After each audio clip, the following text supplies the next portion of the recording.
Halo, jumpa lagi bersama saya Yansen Theophilus. Kali ini kita melanjutkan pembelajaran mengenai konsep generations dalam video part yang kedua ini.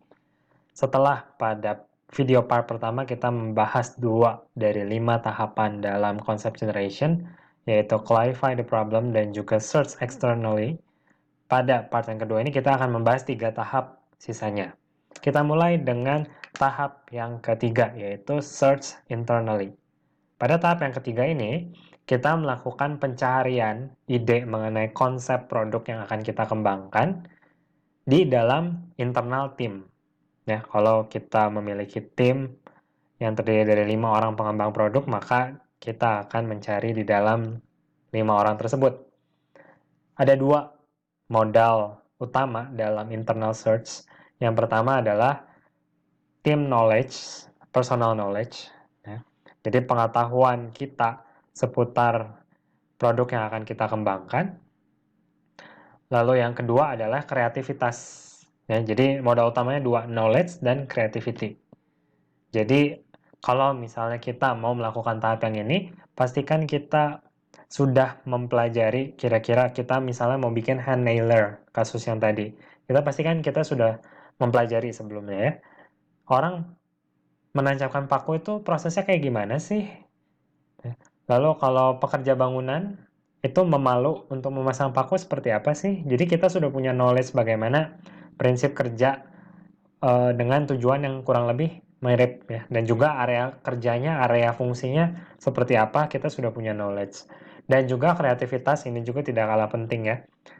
Kalau kita mau melakukan tahapan ini, pastikan kita tidur yang cukup, tidak dalam keadaan yang tertekan sehingga kreativitas kita muncul. Ya. Proses ini sering disebut juga dengan istilah brainstorming. Terdapat 5 guidelines ya, yang kemungkinan useful untuk improving both individual atau group internal search. Yang pertama, suspend judgment. Jadi dalam tahapan search internally, jangan ada judgment terhadap ide kita sendiri maupun orang lain. Ya, misalnya ada teman kita, tim kita yang mengutarakan sebuah ide atau sebuah konsep tertentu, jangan dijudge dulu, ditampung dulu saja kreativitasnya, pemikirannya ditampung dulu saja. Nanti akan ada saatnya kita akan memfilter. Tapi di awal jangan dijudge dulu. Kalau dari awal langsung dijudge, kayaknya itu nggak mungkin deh. Kayaknya itu kemahalan deh. Dan sebagainya, maka kreativitasnya akan tumpul. Lalu prinsip yang kedua, generate a lot of ideas. Sebanyak mungkin ya, as many as you can. Dalam pribadi maupun kelompok, buatlah sebanyak mungkin ide. Nggak ada salahnya, kita tetap bisa filter setelahnya ya. Makin banyak ide, makin banyak insight, maka makin besar peluang kita menghasilkan produk yang terbaik. Yang ketiga, welcome ideas that may seem invisible. Ini akan nyambung ke yang pertama tadi ya, bahwa meskipun kita rasa ide ini pada awalnya invisible, ditampung dulu saja, terus kita pertimbangkan lebih lanjut ya. Semua penemuan yang ada di dunia ini, pada masa sebelum penemuan itu ada, dikatakan invisible. Tapi kenyataannya, dari zaman ke zaman, dari hari ke hari, semua yang tidak mungkin, lama-kelamaan jadi mungkin. Maka dari itu, yang nomor 3 ini penting. Yang keempat, make plenty of sketches. Kenapa? Sebaiknya kita buat ide-idenya itu, konsep-konsepnya itu dalam bentuk sketsa agar mempermudah untuk mengkomunikasikan sebuah konsep atau ide. Ya, jadi bayangkan misalnya sebuah bentuk benda yang seperti ini. Ya, balik lagi si botol ini. Ya, kalau kita mau menjelaskan dalam bentuk tekstual, kita butuh banyak sekali ya kalimatnya. Ya Pak, mungkin bisa berparagraf, banyak paragraf yang dibutuhkan. Tapi dengan sebuah sketsa, itu bisa mengatakan segalanya, bisa mengatakan banyak sekali hal. Itulah pentingnya kita gunakan sketches dalam mengembangkan konsep secara internal. Yang kelima, build sketch models. Maksudnya yang kelima adalah sketsanya itu dibuat dalam suatu model ya. Modelnya itu boleh macam-macam disesuaikan dengan kemampuan dan kebutuhan. Boleh 2 dimensi, kalau 2 dimensi kita bisa gunakan projections seperti yang kalian sudah pelajari di menggambar teknik, atau bisa bikin 3D, atau bisa bikin bentuk fisiknya bahkan ya. Jadi buatlah model dari sketsa tersebut sesuai dengan kebutuhan dan juga kemampuan. Nah, kalau memang dananya terbatas, cukup sampai sketsa tangan saja. Tapi kalau ada dana lebih, kita bisa buat sketsanya dalam bentuk produk fisiknya, gitu, prototipe, perwarupa, dan sebagainya. Dalam tahap search internally, jadi ada kalanya kita langsung melakukan group session, ya, di mana grup ini saling brainstorming untuk menghasilkan berbagai konsep atau ide. Ada juga kalanya kita bekerja dulu secara individu, baru gabung ke grup. Ya, apa untungnya? Ini biasa disesuaikan lagi dengan cara kerja yang cocok untuk tim tersebut ya. Ada beberapa orang yang cara kerjanya, kalau misalnya dia itu langsung masuk ke group session, diskusi brainstorming bareng, ide-ide gilanya itu nggak keluar gitu. Karena mungkin ada teman di timnya itu yang dominan sekali sehingga dia tidak punya kesempatan untuk berbicara dan explore lebih lanjut. Kalau ada situasi seperti ini, ada baiknya kita buat konsep-konsepnya itu secara individu dulu. Jadi setiap individu akan diberi waktu untuk mengembangkan konsepnya, untuk berbicara tentang konsep-konsepnya. Baru setelah itu gabung ke grup, didiskusikan yang mana yang kira-kira potensial, yang mana yang kira-kira perlu dikembangkan, yang mana yang kira-kira bisa menjadi base untuk ide yang lain dan sebagainya. Ya, jadi baik itu individual dulu ataupun grup itu bisa sangat useful dalam tahap ini. Ya, berikut ini beberapa tips dalam mengenerate konsep solusi. Yang pertama, biasanya kita gunakan analogi. Ya, analogi ini akan mempermudah pola pikir kita dalam menghasilkan satu konsep. Misalnya kalau kita bicara hand nailer, kita analogikan hand nailer ini misalnya seperti pistol. Pistol yang akan menembak musuh, di mana musuhnya ini adalah si bidang kerja yang mau kita tancapkan paku. Nah, dengan menganalogikan seperti itu, maka akan terpikirlah kira-kira bentuknya, oh bentuknya kayak gini. Terus, oh cara ngisi pelurunya kayak gini. Ngisi peluru dalam arti analogi di sini adalah ngisi si pakunya dan sebagainya ya. Jadi dengan menganalogikan sesuatu dengan sesuatu yang lain yang relevan, itu akan mempermudah si tim tersebut untuk membayangkan berbagai ide-ide dalam konsep yang akan dikembangkan. Yang kedua, wish and wonder. Dengan banyaknya wish and wonder, ini akan menghasilkan berbagai kreativitas yang ada ya. Misalnya, sebagai tim kita harus cukup kritis untuk mempertanyakan segala sesuatu ya. Kenapa ya botol itu bentuk penampangnya selalu bulat?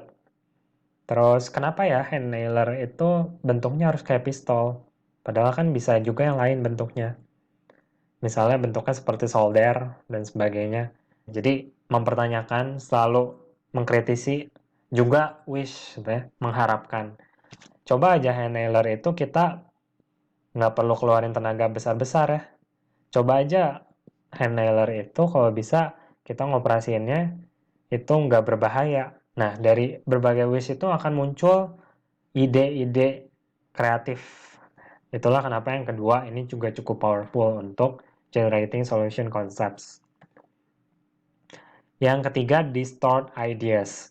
Ada kalanya kita menghasilkan ide atau menghasilkan konsep dari konsep yang lain, menghasilkan ide dari ide yang lain. Jadi biasanya berkembang dari satu ide, lalu diiterasi lagi, oh ide yang ini masih bisa dikembangin jadi ini. Terus yang ini juga bisa dikembangin lagi jadi gini. Gitu ya. Jadi dari satu base, itu bisa berkembang jadi macam-macam. Dan salah satu cara untuk distort ideas ini nanti saya akan jelaskan di slide setelahnya, namanya scamper. Yang keempat, use related stimuli. Ya, dalam saat kita melakukan sesi brainstorming, ada kalanya kita memberikan stimulasi yang related. Ya. Misalnya, ketika lagi sesi diskusi, kita nontonin si pekerja bangunan yang kerjanya lagi maku. Ya. Makunya di berbagai kesempatan. Misalnya, dia maku di pipa, ya, dia maku di profil yang sangat kecil, ya, dia maku di tempat yang lain, di ketinggian tertentu, misalnya, dan sebagainya. Nah, dari stimulasi-stimulasi itu akan muncul konsep-konsep ide-ide baru gitu. Oh, kalau dia makainya lagi kayak gini, kayaknya lebih baik si hand nailernya kita buat seperti ini deh, ya, dan sebagainya. Yang kelima, ini kebalikannya. Kalau yang keempat itu related stimuli.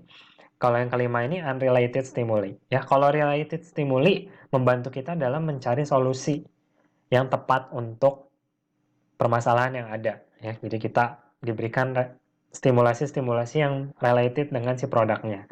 Nah, kalau yang unrelated stimuli ini sangat baik juga untuk kreativitas, mengasah kreativitas. Misalnya, dalam kasus hand nailer, ya, bisa kita berikan gambar-gambar yang enggak related sebenarnya dengan pekerjaan hand nailer, tidak seperti tadi yang keempat, tapi bisa menghasilkan kreativitas tertentu. Misal, kita kasih gambar matahari. Dari gambar matahari itu, tim bisa mengembangkan, oh, gambar matahari ya, cahaya yang menerangi kita, yang memperjelas kehidupan kita, gitu. Oh, kita sambungkan dengan hand nailer, di mana hand nailer itu kalau memposisikan kayak gitu kan agak susah ya. Gimana kalau kita kasih cahaya? Kita kasih cahaya di dekat selongsong pakunya, supaya waktu kita mau mengguidance pakunya harus diposisikan di mana, kita tinggal ikutin cahayanya itu. Ya, itu misalnya unrelated stimuli.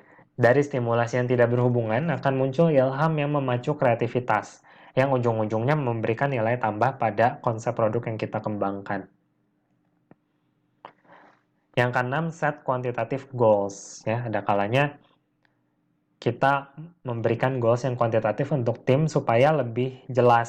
Ya, misalnya hari ini kita ada 4 orang, kita masing-masing harus selesai 3 konsep untuk setiap orang misalnya. Berikanlah goals-goals yang kuantitatif dan terukur, sehingga ini akan menghasilkan juga output yang lebih pasti bagi setiap tim pengembang produk.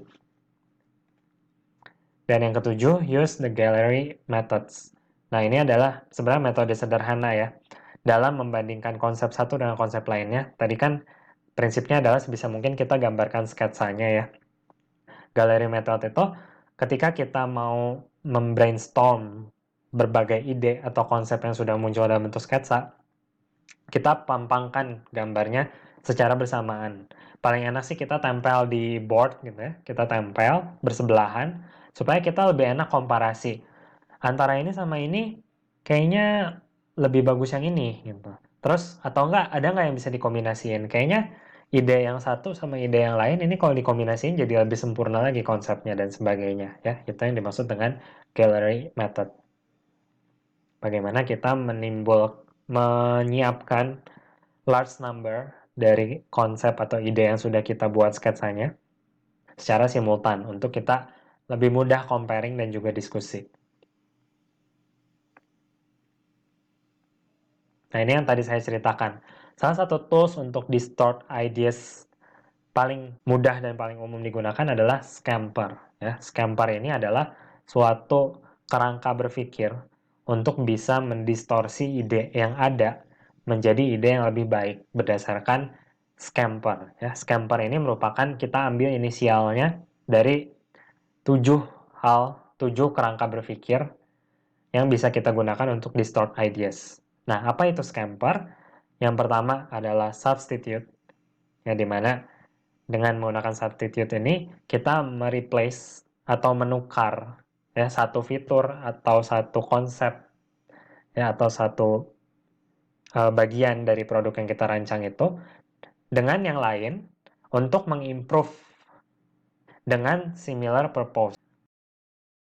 Misal saya punya botol amidis seperti ini ya.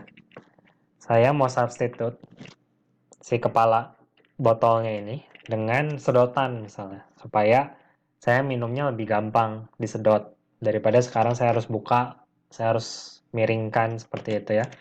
Purpose-nya sama untuk supaya user bisa mengkonsumsi isi dari botol ini. Tapi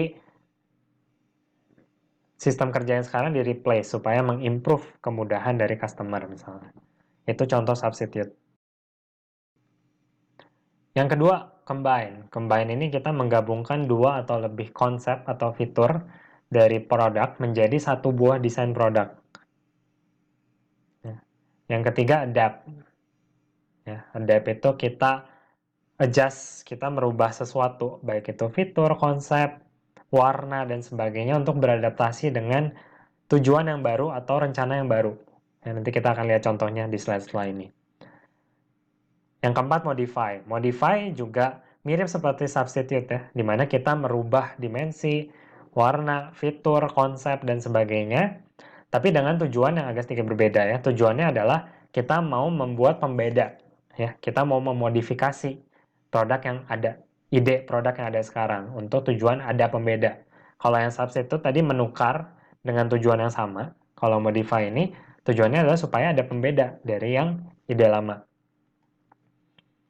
Yang kelima, put to another use. Di bagian yang ini kita menempatkan satu ide ini, kita tempatkan untuk penggunaan yang lain. Ya, misalnya sebuah botol, tadi kembali lagi ke botol ya. Botol ini kan untuk minum. Nah, gimana kalau botol ini kita rancang sebuah botol yang bisa sebagai vas bunga misalnya. Itu salah satu contohnya untuk yang bagian P. Yang keenam, eliminate. Eliminate ini kita menghilangkan sebuah fitur, menghilangkan sebuah konsep atau beberapa konsep ya untuk mengimprove si produk. Jadi ini menghapus untuk mengimprove. Yang ketujuh, rearrange atau reverse. Kalau ini kita merubah pola pemakaian produk atau pola yang ada, segala bentuk pola susunan yang ada di produk tersebut ya untuk bisa menghasilkan satu konsep yang baru. Ya, jadi ada 7 cara untuk membantu kita distorting ideas.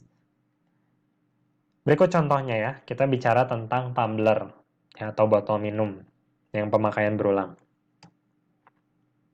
Substitute, kita rubah ya kepala botolnya itu, kita rubah cara membukanya, semula diputar, menjadi tinggal ditekan saja, dia akan terbuka.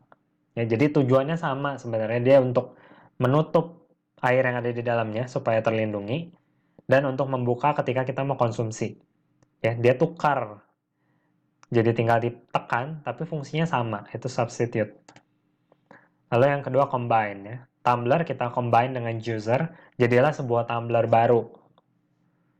Ya, jadi kita mengkombinasikan dua konsep di sini untuk menghasilkan satu produk dengan ide yang inovatif.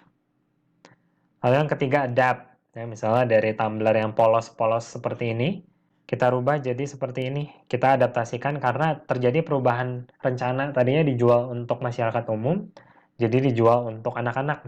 Harus ada fitur tambahan, ada maskot, dan sebagainya. Meskipun sama-sama tumbler ya.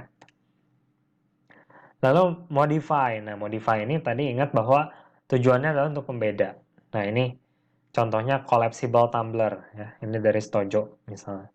Di mana tumbler ini bisa kalau sudah tidak dipakai, bisa dibuat mengkerut ya, menjadi tinggal sekecil ini sehingga mudah dibawa-bawa. Terus selanjutnya put in another use. Ini contohnya ya, bagaimana botol bukan untuk membantu kita minum, tapi kita rubah untuk pemakaian yang lain, yaitu di sini untuk mengompres. Eliminate. Nah ini ya, eliminate ini fitur yang di eliminate adalah volume dari botol ya. Volume dari botol bisa kita reduksi ketika sedang tidak digunakan.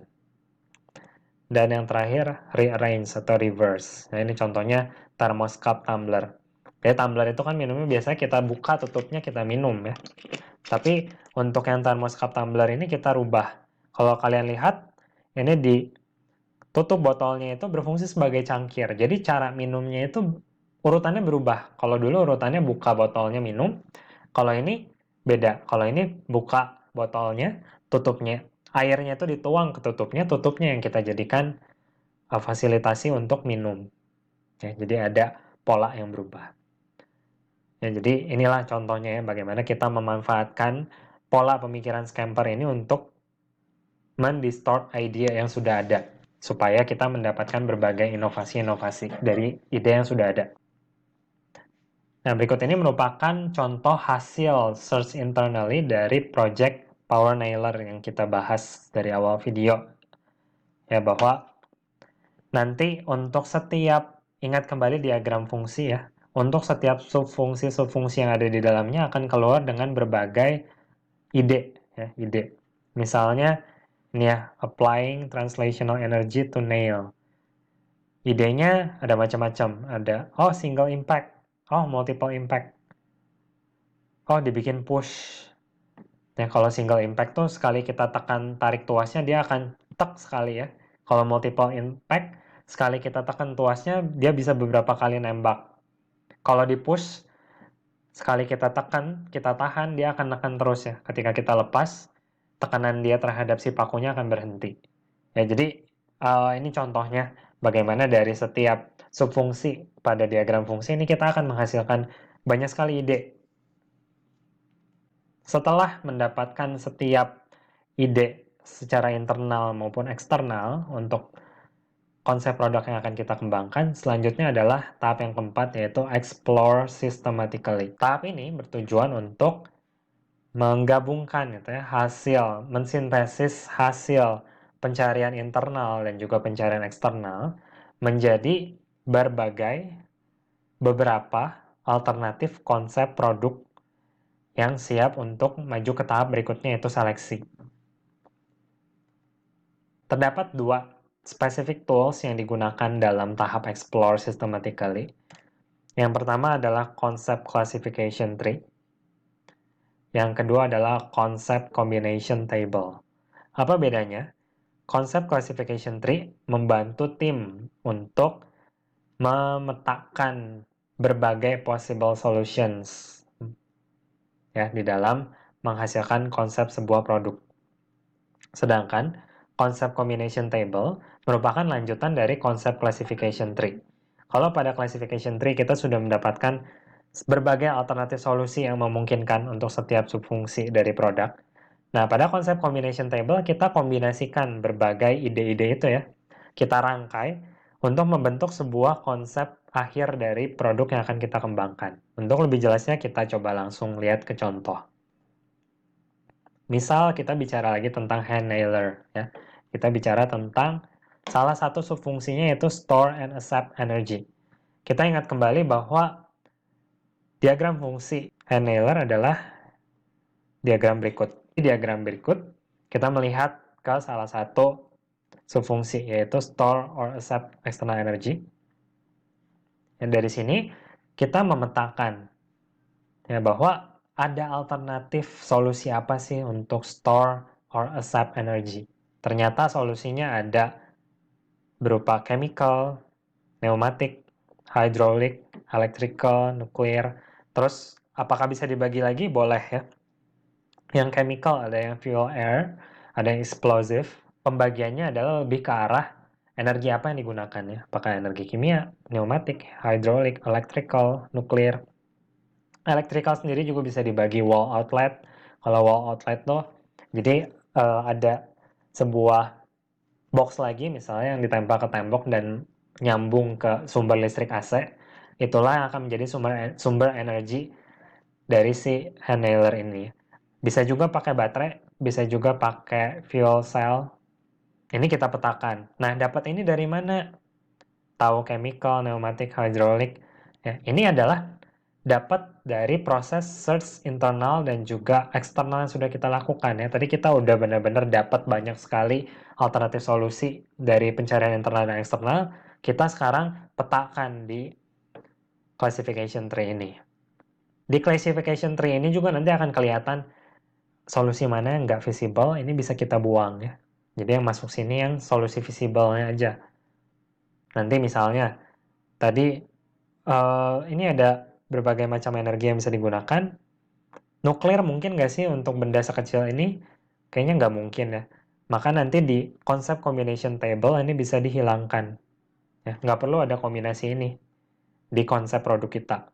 Maka nanti kita kalau mau melakukan tahap ini, kita memetakan untuk setiap subfungsi yang ada ya. Nanti setiap subfungsi akan muncul satu classification tree-nya masing-masing.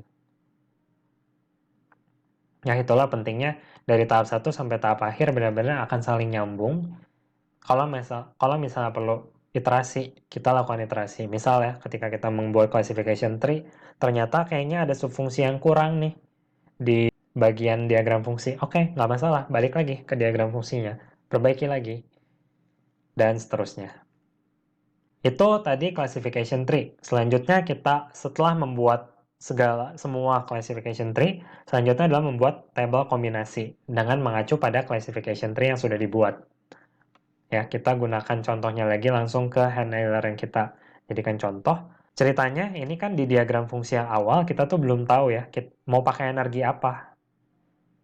Ceritanya dalam kasus ini sudah diketahui bahwa kita akan pakai electrical energy. Ya, maka akan terbentuk functional decomposition yang baru dengan menggunakan electrical energy. Di mana electrical energy ini akan dirubah menjadi energi mechanical yang akan mendorong si paku dan agar tertancap di bidang yang akan ditancapkan. Oke, nah selanjutnya akan didapatkan combination table sebagai berikut. Jadi ingat kembali bahwa combination table ini itu merupakan hasil penggabungan dari proses-proses yang sudah dilakukan sebelumnya. Kita sudah buat diagram fungsi, maka kepala tabelnya ini itu akan berisi subfungsi-subfungsinya. Ya, baik itu semua atau beberapa. Kalau kita mengembangkan produk baru, sebaiknya kita buat semua subfungsinya ya. Sedangkan isinya ini apa? Ini merupakan tadi ya hasil dari classification tree yang memang visible. Kalau memang tidak visible, misalnya tadi ya, power pakai nuklir nggak mungkin di benda sekecil itu. Dan juga susah nanti kita dapat source powernya dari siapa gitu ya, untuk isi ulang. Maka nuklir itu jangan sampai masuk ke combination table. Ya, jadi yang masuk combination table adalah yang memang mungkin untuk kita adaptasikan, kita aplikasikan ke dalam produk yang akan kita kembangkan. Ya, jadi singkat cerita, di bagian yang electrical energy converting itu ada pakai rotary motor. Ini pakai motor listrik ya, karena tadi sudah diasumsikan kita pakai energi listrik. Itu ada rotary motor, motor listrik, ada motor listrik linear, ada motor listrik biasa. Lalu ada solenoid. Ya, solenoid itu ingat waktu SMA pernah belajar di fisika ya. Kita memanfaatkan gaya Lorentz. Gaya Lorentz adalah gaya yang timbul akibat dengan satu medan listrik yang bertemu dengan induksi magnetik. Ya, jadi kalau kita punya batang seperti ini ya, kita punya batang konduktor seperti ini, lalu ada dililiti oleh konduktor lainnya, lalu kita aliri tegangan listrik, kita munculkan medan magnet di sini, maka akan terjadi gerakan linear dengan arah FBI kalau kalian masih ingat ya. F itu gaya Lorentz-nya, B itu induksi magnetiknya, sedangkan I itu arus listriknya. Ya, arahnya seperti ini. Singkat cerita, dengan solenoid kita jadi bisa merubah energi listrik menjadi energi translasional. Ya. Dengan kita memberikan I, maka kita akan menghasilkan F dengan sistem tertentu. Itu solenoid. Railgun kurang lebih sama. Prinsipnya sama-sama menggunakan gaya Lorentz. Hanya saja railguns itu beda di konfigurasinya. Kalau tadi itu batang konduktor dililit oleh kumparan konduktor lagi. Kalau railgun itu batang konduktor, di pinggir-pinggirnya ada dua batang konduktor lagi. Nah, dua batang konduktor ini akan menghasilkan medan magnet. Ya, medan magnet ketemu dengan arus listrik akan mendorong si konduktor yang ada di tengah-tengahnya. Itu ya railgun. Jadi solenoid dan railgun sama-sama memanfaatkan gaya Lorentz. Lalu untuk mengakumulasikan energinya ya. Jadi bagaimana supaya terjadi hentakan antara si pistol, antara si power nailernya dengan paku sehingga paku bisa melesat maju dengan kencang, bukan uh, cuman ketowel aja gitu ya, tapi kencang. Nah, kita bisa gunakan spring, kita bisa gunakan yang namanya moving mass. Sedangkan untuk apply translational energy to nail, itu ada yang tadi single impact, ada yang multiple impact, ada juga yang di push. Ya, singkat cerita, Dapatlah tabel dengan format seperti ini. Kalau kalian punya lebih banyak subfungsi, pasti jumlah kolomnya akan menyesuaikan dengan jumlah subfungsinya ya. Lalu kita selanjutnya akan buat kombinasinya seperti apa. Tidak semua kombinasi itu bisa dibuat ya. Kalau ini misalnya kita punya 4 alternatif solusi. Yang tengah kita punya 2 alternatif solusi. Yang kanan kita punya 3 alternatif solusi. Yang nggak selalu jumlah kombinasi alternatif yang kita peroleh itu adalah 4 kali 2 kali 3. Karena tidak semua itu bisa nyambung. Ya, maka tugas kita selanjutnya adalah sebagai pengembang produk mengkombinasikan semua kombinasi visible yang mungkin. Kalau misalnya ternyata semua kombinasi yang visible, semuanya visible, maka kita akan dapat 4 kali 2 kali 3 jumlah alternatifnya. Tapi disesuaikan kembali ke tim pengembang. Apakah memang mau membuat sebanyak itu alternatifnya atau memang mau dibatasi? Ya, hanya beberapa yang terbaik saja dari kombinasi-kombinasi ini. Ya, ini beberapa contoh solenoid, lalu menggunakan spring dan juga multiple impact, jadilah gambarnya seperti ini. Ini memang kebetulan belum digambarkan semua ya. Jadi si pengembang produk baru menggambarkan di bagian yang berhubungan dengan converting energy dan juga untuk mendorong nail. Lalu ini kombinasi yang kedua menggunakan rotary motor, spring dan juga single impact. Ya, dari setiap kombinasinya pun, ini satu kombinasi ini bisa menghasilkan beberapa alternatif konsep ya. Ini menghasilkan 3, cuman dari satu kombinasi. Itu boleh-boleh saja ya. Kalau kita rasa bahwa ada banyak alternatif solusi nih, alternatif konsep yang bisa dihasilkan dari satu kombinasi ini boleh saja. Ini kombinasi lainnya menggunakan rotary motor, spring, multiple impacts. Lalu kalau yang keempat ini menggunakan linear motor, moving mass, dan juga single impact. Ya, dan singkat cerita didapatkanlah ini contoh salah satu alternatif konsep yang dihasilkan. Ya, jadi dari tabel kombinasi itu kita akan membuat berbagai kombinasi. Ya, setiap kombinasi bisa menghasilkan satu atau beberapa alternatif konsep. Ya, itulah yang saya sebutkan dari perancangan sebuah produk itu sangat mungkin kita mendapatkan berbagai alternatif konsep. Jumlahnya berapa sebenarnya nggak ada ketentuan ya. Sejauh tim pengembangan produk sudah merasa puas dan sudah merasa yakin bahwa nggak ada lagi nih yang lebih baik dari ini. Kita berhenti di situ. Ya, tapi biasakan jangan cuma bikin satu atau dua ya, bikin ya minimal 3 lah ya, supaya kita punya pembanding satu sama lain, supaya kita bisa kombinasikan lebih lanjut. Jika sudah selesai dengan tabel kombinasi dan juga semua kombinasinya sudah dibuat alternatif gambaran desainnya, maka selesailah kita membuat konsep generation. Kita sudah mengenerasikan berbagai konsep. Tinggal nanti kita akan bahas selanjutnya bagaimana cara menyeleksi dan memilih satu konsep terbaik. Kenapa perlu dipilih? Karena nggak mungkin semua kita produksi ya. Belum tentu semuanya layak dan sebaiknya kita memilih satu atau beberapa yang terbaik saja untuk bisa dikembangkan lebih lanjut. Ini yang akan kita bahas pada pertemuan selanjutnya mengenai konsep selection dan juga testing.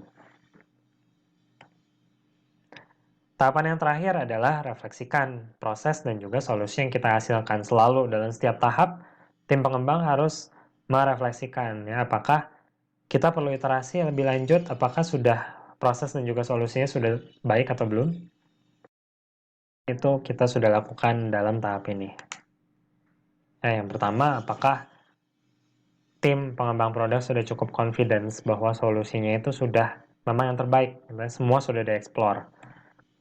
Lalu yang kedua, apakah ada function diagram alternatif yang bisa kita kembangkan lebih lanjut supaya bisa muncul ide yang lebih luas lagi? Apakah ada alternatif cara lain untuk melakukan decomposition problem? Lalu apakah external sources sudah dikejar semua? Ya, tadi search externally, apakah sudah dilakukan semua? Apakah sudah maksimal pencarian datanya? Dan yang terakhir, apakah ide dari semua tim pengembang maupun dari pihak eksternal itu sudah diintegrasikan, sudah diyakinkan yang terbaiklah yang sudah dibuat oleh tim pengembang? Ya, beberapa pertanyaan ini pastikan sudah memang terpikirkan dan juga terjawab dengan baik oleh tim pengembang produk. Baik, mungkin itu mengenai materi dari saya pada hari ini. Terakhir, saya akan memberikan tugas yang kedua untuk mata kuliah perancangan produk. Tugasnya adalah membuat diagram fungsi. Silakan dibuat dalam kelompok praktikum. Pengerjaan ini juga akan membantu proses kalian di praktikum. Yang pertama, setiap kelompok pilihlah 2 produk benchmark yang menurut Anda merupakan 1 kompetitor terkuat dan 2 kompetitor termirip. Ya, kompetitor terkuat itu dalam arti yang memang di pasar itu akan sekarang ini menjadi market leader gitu ya. Di pasar itu paling laku produknya. Itu yang pertama. Yang kedua adalah yang paling mirip. Gimana taunya paling mirip? Pastikan fungsi dan juga subfungsinya itu paling mirip dengan produk yang memang kalian ingin buat. Ya, meskipun kalian belum buat diagram fungsi untuk produk kalian sendiri, harusnya kalian sudah mulai terbayang ya, karena kalian sudah punya list kebutuhan dan juga sudah punya target spesifikasi. Silakan buatlah diagram fungsi untuk kedua produk benchmark tersebut untuk kalian latihan, sehingga kalian nanti lancar untuk membuat diagram fungsi untuk produk kalian sendiri di praktikum. Buatlah versi black box-nya dan versi final. Lalu buat juga penjelasan sedetail mungkin ya. Jadi jangan cuma diagram fungsinya aja, tapi dijelasin kenapa subfungsinya ini, kenapa input dan outputnya ini. Ya, untuk membantu saya menilai dengan objektif bagaimana kalian proses berpikirnya, dasar pemikirannya apa, dan sebagainya. Tugas dikumpulkan dalam format PDF, nggak usah pakai cover, langsung pembahasan aja. Paling berikan aja identitas di kanan atas atau kanan bawah dimanapun ya. Yang penting ada identitasnya, nggak perlu pakai pendahuluan, dasar teori gitu, nggak perlu ya, langsung aja ke pengerjaan tugasnya. Outline pembahasannya harus ada deskripsi produk Anda, lalu deskripsi 2 produk benchmark tersebut, kenapa kalian pilih itu, lalu diagram fungsi dari kedua benchmark tersebut disertai penjelasan. Tugas dikumpulkan paling lambat 7 Mei 2359. Ya, ini harusnya dikumpulkan sebelum kalian membuat diagram fungsi untuk kalian sendiri ya, untuk produk kalian sendiri, supaya tugas ini akan menjadi latihan juga untuk kalian nanti di praktikum bikin diagram fungsi produk kalian yang bagus. Sekian dari saya untuk pembelajaran kali ini. Mohon maaf kalau videonya panjang-panjang. Semoga tetap semangat dan fokus untuk belajar. Terima kasih atas waktunya. Terima kasih sudah berusaha untuk fokus dalam perkuliahan dan juga video yang saya berikan. Semoga sehat selalu. Sampai bertemu di kesempatan berikutnya. Sampai jumpa.